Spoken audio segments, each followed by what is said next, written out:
boa noite a todos e bem-vindos a um outro painel da Semana Internacional. Eu sou Jenny, eu sou estrategista de ações da XP e hoje vamos falar sobre os mercados emergentes.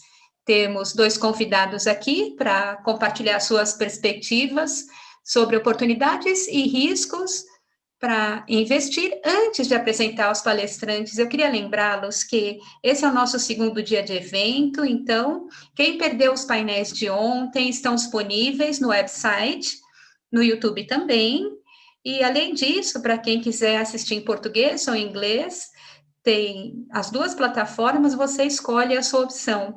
Vamos aqui também compartilhar um código QR na tela, para quem quiser enviar perguntas para os panelistas. No final, eu vou ler algumas perguntas e vou passar para os apresentadores. Quem está assistindo pelo telefone e celular também tem o link da plataforma. Essa noite são dois convidados, então o Fernando Assad, vamos receber ele, a Multi-Asset and Equity Portfolio Manager da Ashmore. Temos também Sol Henry, Co-Head de Produtos Alternativos e Multi-Estratégias da Wellington. Bem-vindos! Muito obrigado, muitíssimo obrigado. É um prazer estar aqui, prazer de falar com vocês. Então, para iniciar esse processo de transição nesse mundo pós-Covid, e hoje eu gostaria de discutir as oportunidades de investir em novos mercados. E a minha pergunta que eu tenho para os dois, que é a performance desses mercados emergentes. Então, dessa última crise de 2008, esses mercados emergentes, as equities, foram as que tiveram a melhor performance, mas esse ano, essas equities ficaram para trás. No final de maio, o MSCI, esses mercados emergentes, é 7,3% em dólares americanos, e MC 11%. Então, o que eu queria perguntar para vocês, o que tem por trás dessa performance no final do ano? A gente começa então com o Fernando. Em 2020, você tem a Europa, Estados Unidos seguindo esses passos que a China seguiu durante a crise financeira, o estímulo entrou bastante, se beneficiaram primeiro. Eu acho que a região da EMEA veio logo depois. E talvez eu deixe o Sal falar um pouquinho sobre isso. Sim, muito obrigado, Fernando. O seu ponto é interessantíssimo, está certo, foi um pouco, essa performance baixa foi relativa esse ano, mas a longo prazo o contexto é que a região da EMEA se beneficiou daquela troca de inflação às políticas comerciais, então essa questão das baixas em março do ano passado com a pandemia. Eu queria detalhar mais o que você falou.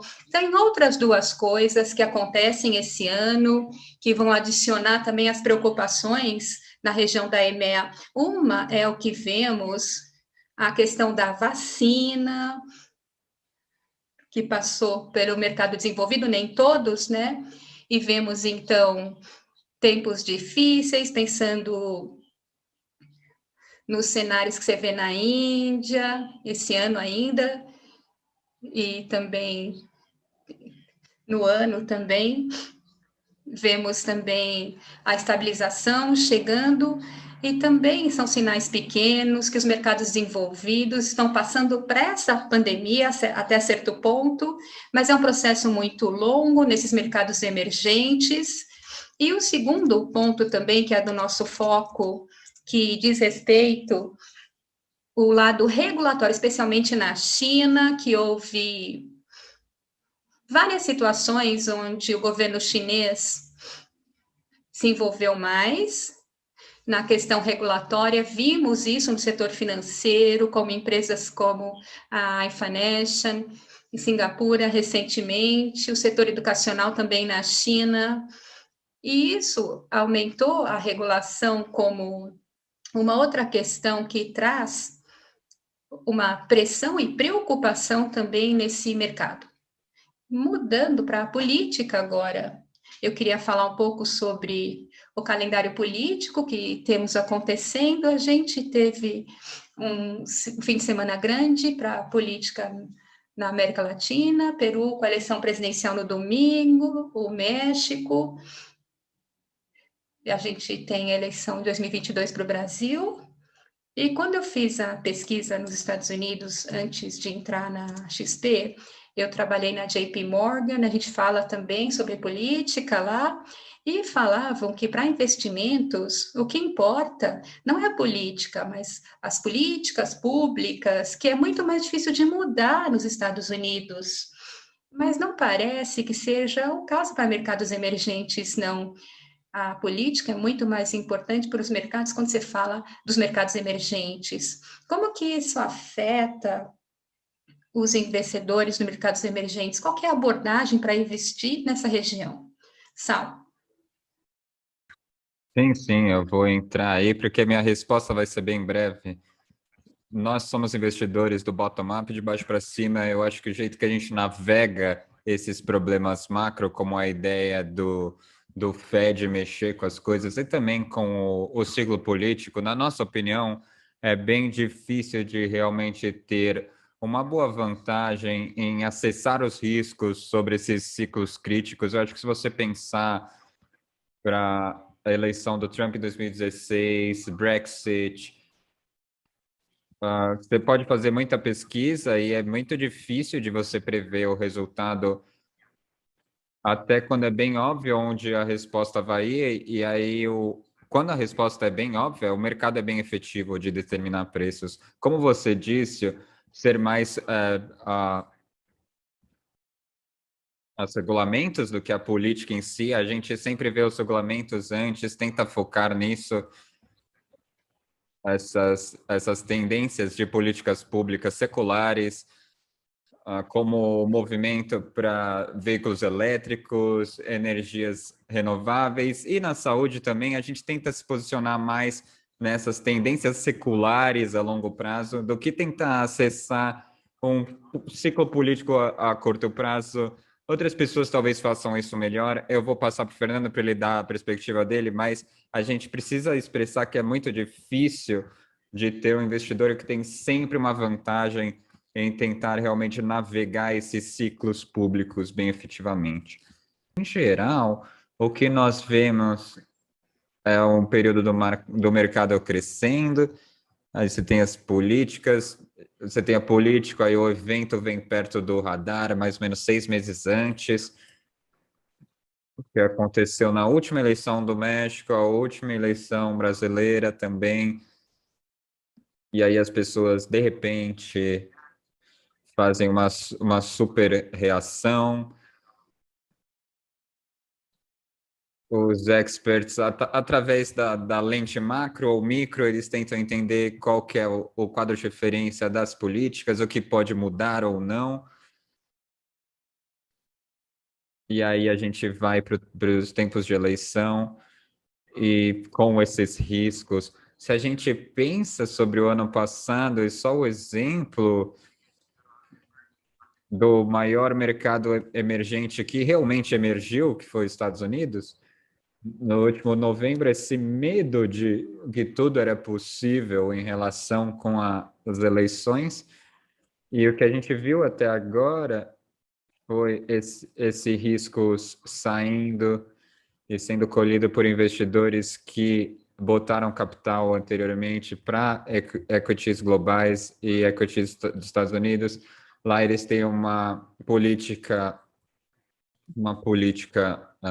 internacional mais racional. No final de semana, os Méxicos estão nos midterms, estão nas intermediárias, mas eu acho que você vai ter mais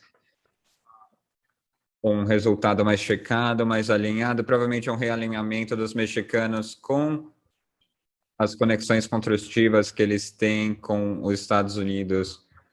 O presidente do Peru, a presidência do Peru, é um problema complicado, eu acho que vai continuar confuso para as próximas semanas, com sorte menos confusas do que a dos Estados Unidos foram em termos de contagem. E aí você tem um número de eleições que vão passar no próximo ano. A gente tem novembro, Chile, março, próximo ano, Coreia e Colômbia e Brasil, etc. E cada um desses a gente trata exatamente no mesmo processo, tentando entender quando o mercado está ignorando talvez uma posição antes do momento, a gente bota os pés no chão virtualmente, ou com sorte na realidade também, nos próximos anos, entender o quadro de referência das políticas e ver onde a gente consegue colher esse risco, se possível. Eu tenho mais uma pergunta, talvez ela seja a mais animada. O que vocês estão animados sobre o mercado?